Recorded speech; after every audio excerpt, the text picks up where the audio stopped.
You know, there were women in New Hampshire whose lives were basically ruined because of evil, jealous, contemptuous people.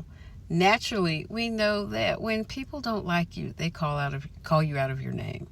Well, in New Hampshire, these two women, Jane Walford and Eunice Goody Cole, became notorious in Hampton and Portsmouth, each in their own way. Their stories show what it meant to be accused of witchcraft, how communities reacted, and how much damage could be done even when there was no conviction. So, Jane Walford was one of the earliest. She arrived in the Seacoast region when it was still part of Massachusetts.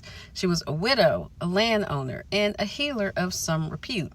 But because she had property and because she was independent, some neighbors viewed her with envy, suspicion, and, well, we can only guess.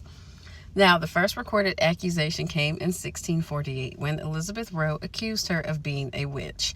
Jane sued Elizabeth for slander and won. She was awarded £2 and a public apology. Over the following years, though, Jane was accused again. One of the stories is especially vivid. A neighbor, Susanna Trimmings, claimed that one night she heard rustling in the woods, saw Jane emerge from the trees, and witnessed her transform into a cat and leave. Jane had witnesses to counter this. People testified that she was home that night, and the court, of course, acquitted her. Now, in 1670, a physician in Boston called her a witch, claiming that he had proof. Jane sued him for slander and won again, this time £5 plus court costs. Jane kept her head above water, legally and physically surviving these storms of rumor and accusations. And historians suggest that her status as a landowner, her friends, and her ability to access the courts, and her relatively strong vocabulary and connections helped her defend herself.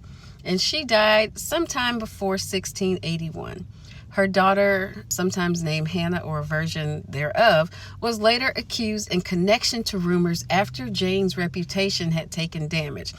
Family reputation in those days could be inherited, but there is no firm records out there on whether or not her daughter was convicted, and she more than likely, again, had to fight those same accusations because people were jealous that her mother had all of this stuff and was a landowner, and naturally, the daughter would catch the brunt end of that as well. So that's just one story. Now head over to the next video where we talk about another.